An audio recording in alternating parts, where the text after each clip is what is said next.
ये 2025 की आखिरी पर एक लोटा जल, एक जल का पात्र लीजिए, उस जल के पात्र को लेकर उसमें थोड़ा सा लाल चंदन डालकर बेलपत्री के वृक्ष के नीचे और देवाधिदेव महादेव को चढ़ाना प्रारंभ कर दीजिए। शिव को चढ़ाना थोड़ा सा जल, उसके बाद में एक लोटा जल स्वच्छ फिर शिव जी को चढ़ाओ।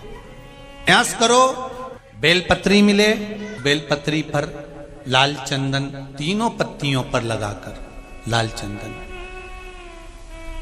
बेलपत्री के वृक्ष के नीचे समर्पित कर कर उसी बेलपत्री के वृक्ष के नीचे का बेलपत्र वापिस लेकर श्री शिवाय नमस्तुभ्यं बोलकर आपकी कामना कहकर भगवान शिव पर अघोरेश्वर महादेव का नाम लेकर आप चढ़ाना प्रारंभ करिए।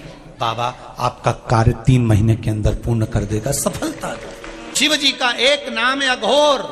कोई कार्य अटक रहा है, तकलीफ आ रही है, दुख है, लक्ष्मी नहीं आ रही, परेशान हो, तो आज पुत्रदा एकादशी है।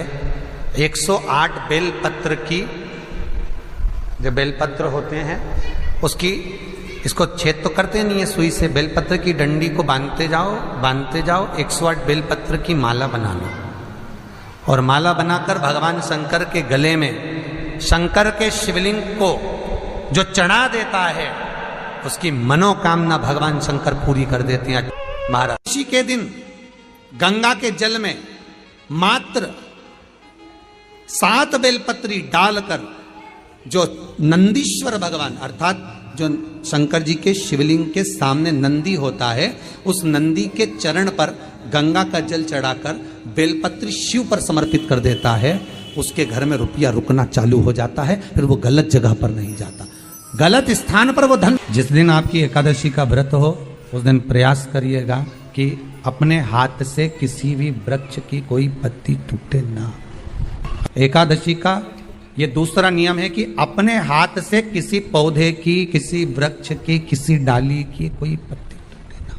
एकादशी पूरे साल में 2 बार आती है, एक श्रावण के महीने में आती है, दूसरी कोषाधिकर्म में आती है। जिस नारी को संतान नहीं हो रही हो, बहुत प्रयास कर लिया हो, पुत्रदा एकादशी पूरे साल में 2 बार आती है, एक श्रावण के महीने में आती है, दूसरी कोषाधिकर्म में आती है। एकादशी होती है ये संतान की वृद्धि करने वाली। शंकर जी के मंदिर में जाकर, भगवान शिव के मंदिर में पूजन करके घी का 1 कटोरी में घी और 1 कटोरी में खीर शंकर के सामने रख देते हैं।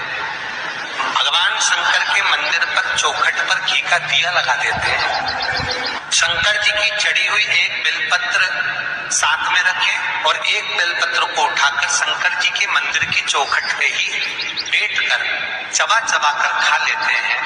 जो 1 बेलपत्र लेकर आए हैं वो अपने पति को खिला देते हैं। कहते हैं पुत्रदा एकादशी के दिन ये कर लेने पर संतान की प्राप्ति हो जाती है, पुत्र की प्राप्ति हो जाती है। मेरा उघड़दानी मेरा भोलेनाथ कभी खाली नहीं छोड़ता। शिव महापुराण की कथा कहती है, आप अगर विश्वास रखे हो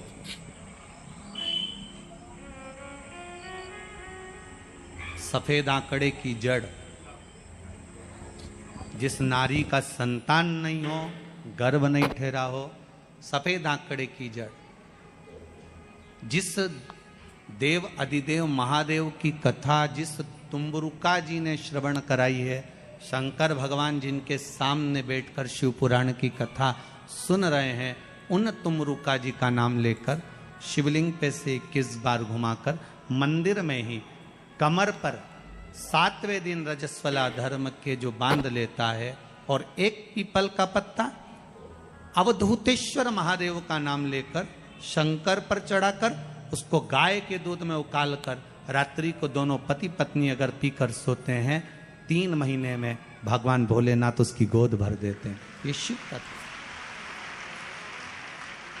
आज पुत्रदा एकादशी है, हमारे यहाँ इसको शिव महापुराण एकादशी भी कहते हैं और कहते हैं ये सती माता ने में यही एकादशी के दिन से जो व्रत साधना करना प्रारंभ करी थी वो सुख देने वाली थी।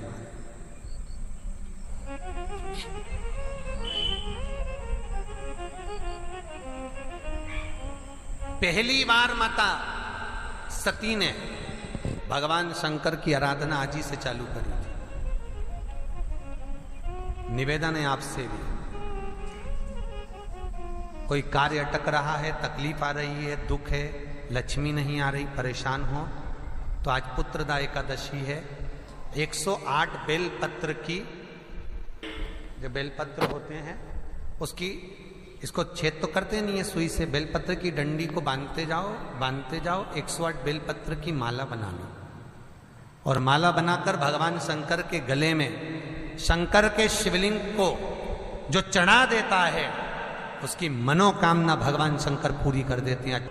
महाराज, धर्म पत्नी से संतान नहीं, औलाद नहीं, बड़े दुखी है, बड़े दुखी। अच्छा, संतान नहीं हो, किसी नारी की गोद, अगर स्त्री की गोद अगर खाली रह जाए तो भी दुख होता है उसको कि मेरे घर में औलाद नहीं, संतान नहीं।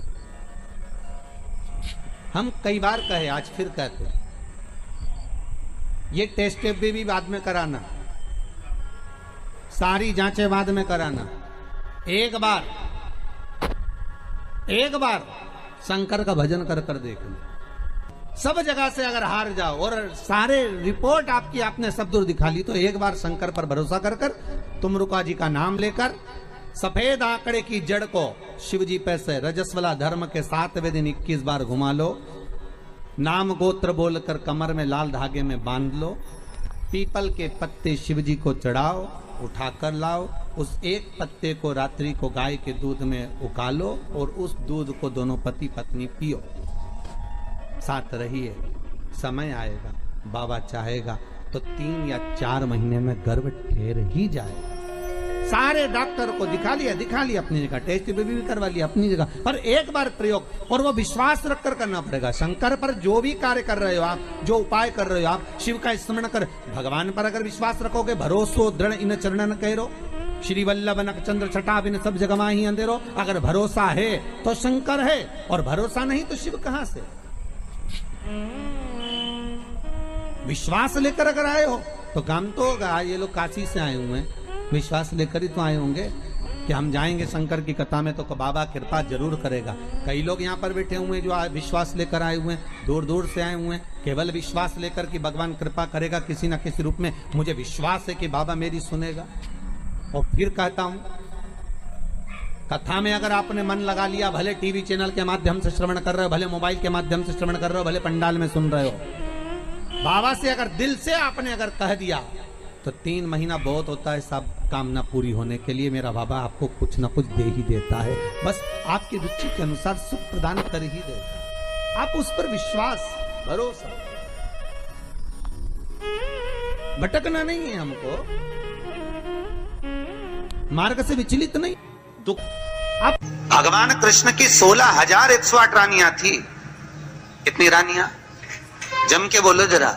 16,108, पर 16,108 रानियां होने पर भी भगवान कृष्ण के यहाँ जब औलाद नहीं हुई, तब भगवान कृष्ण ने अपने गुरु गर्गाचार्य बाबा को बुलवाया और द्वारकापुरी में बुलवाकर पूछा, गुरुदेव मेरी 16,108 रानियों से औलाद नहीं होती, संतान नहीं होती, मैं क्या करूं? गर्गाचार्य बाबा ने कहा, तुम चिंता मत करो, पार्थिव शिवलिंग का निर्माण करो। शंकर भगवान के शिवलिंग का निर्माण कर कर एक एक रानी के साथ में 11 दिन तक बैठकर शिव जी का अभिषेक करो। और पार्थिव शिवलिंग का निर्माण गर्गाचार्य बाबा के कहने पर भगवान कृष्ण ने करा। एक एक रानी के साथ में 11 दिन तक भगवान शिव का अभिषेक करा। तब भगवान शंकर प्रकट हो गए और शिव जी प्रकट होकर बोले, कन्हैया मांगो तुम्हें क्या चाहिए। शंकर भगवान ने जब कहा, कृष्ण बोले मेरे यहाँ औलाद नहीं है। शिव जी ने कहा, क्यों चिंता करते हो, तुमने 11 दिन तक एक एक रानी के साथ में बैठकर मेरा अभिषेक करा है। जाओ मैं तुम्हें वर प्रदान करता हूं कि एक एक रानी से तुम्हें 11 संतान होगी और 1,77,186 भगवान कृष्ण के बच्चे हुए। ये शंकर जी की कृपा से। अब तुम्हें कितने चाहिए बोलो? भगवान कृष्ण के यहाँ अगर औलाद हुई तो किसकी कृपा से? अरे बोलो भोलेनाथ। कौन होगा ऐसा? कितना करुणामय, कितना दयालु, कितना आनंद देने वाला। ब्रह्मलोक के देवता भगवान ब्रह्मा, वैकुंठ के देवता भगवान विष्णु, और पृथ्वी का देवता अगर कोई है, इस मृत्यु लोक का अगर कोई देव है, तो वो देवों का देव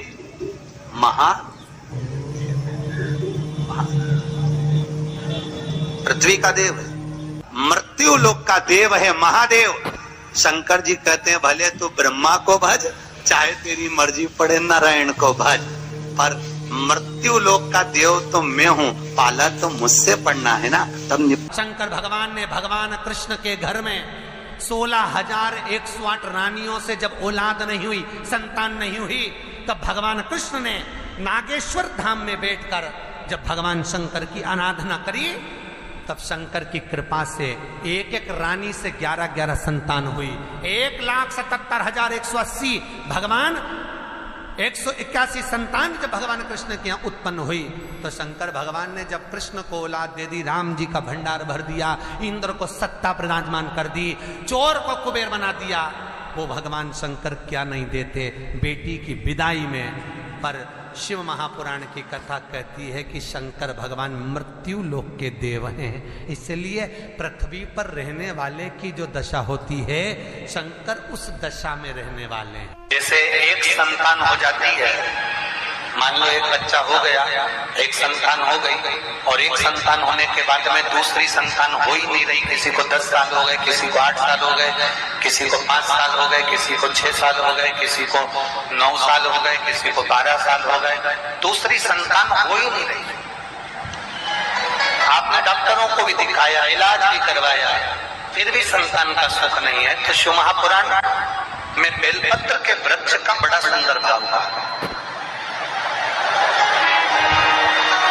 जिसको संतान का सुख नहीं है, उसको सफेद आंकड़े की जड़ का प्रयोग करना चाहिए। और जिसके घर में एक संतान हो चुकी है और दूसरी संतान नहीं हो रही है, 8 साल, 10 साल, 15 साल, 20 साल, 22 साल हो गए, और दूसरी संतान का अगर सुख नहीं है, तो उसके लिए बेलपत्री के वृक्ष के नीचे का एक भाव बड़ा सुंदर कहा गया।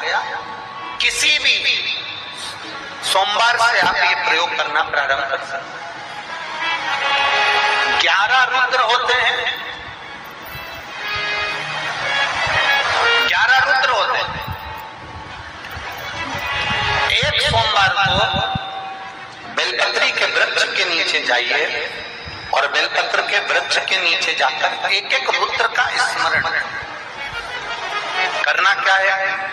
बेलपत्री के वृक्ष के नीचे जब आप जाएं तो बेलपत्र के वृक्ष के नीचे की ही मिट्टी का एक कुंड, आप लोग क्या कह सकते हैं, यहाँ पर हम क्या बोले उसको, जैसे मिट्टी का एक कटोरी बनाते हैं ना, क्या बोलते हैं उसको, कुंडी बना देते हैं मिट्टी की। बेलपत्री के वृक्ष के नीचे की ही मिट्टी, उसी मिट्टी का एक छोटा सा एक कुंडा बना दो उसको मिट्टी का। जितने लोग आस्था चैनल पर सुन रहे हैं, जितने लोग फेसबुक यूट्यूब पर श्रवण कर रहे हैं, बड़े ध्यान से सुनिएगा, सावधान। मिट्टी की कुंडी बनाई, उस कुंडी में जल समर्पित कर दिया, और जल चढ़ाने के बाद में एक घी का दिया लगाकर वहीं पर थोड़ा सा मीठा, कुछ भी जो आपके पास में हो, घर में जो भी उस समय पर आपके साथ में हो, या तो दूध घर का मीठा हो, जैसे मावे का, खोए का हो, या खीर हो, तो वहीं पर एक कटोरी में थोड़ा सा रख दीजिए, और उस कुंडी में जो जल चढ़ाया गया है, वहां पर उस बेलपत्री के वृक्ष के नीचे भगवान शंकर के 11 जो रुद्र हैं, उसमें से एक एक रुद्र का आपको स्मरण करना। 11 रुद्र का नाम क्या है?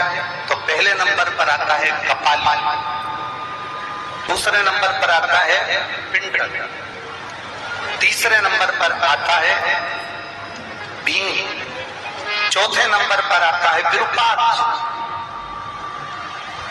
5वें नंबर पर आता है बिलोही, 6ठे नंबर पर आता है सास, 7वें नंबर पर आता है अचपात, 8वें नंबर पर आता है अहिष्णु, अहिष्णु। और 9वें नंबर पर आता है शंभु, 10वें नंबर पर आता है चंड और 11वें नंबर पर आता है भव।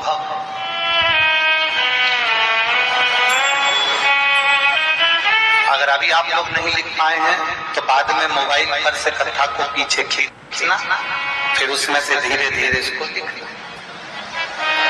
एक रुद्र के नाम से एक कुंड का निर्माण करा, पूजन करी, घी का दिया लगाया, वहां जो मीठा रखा है उसको लिया, कुंड में से थोड़ा सा जल लिया,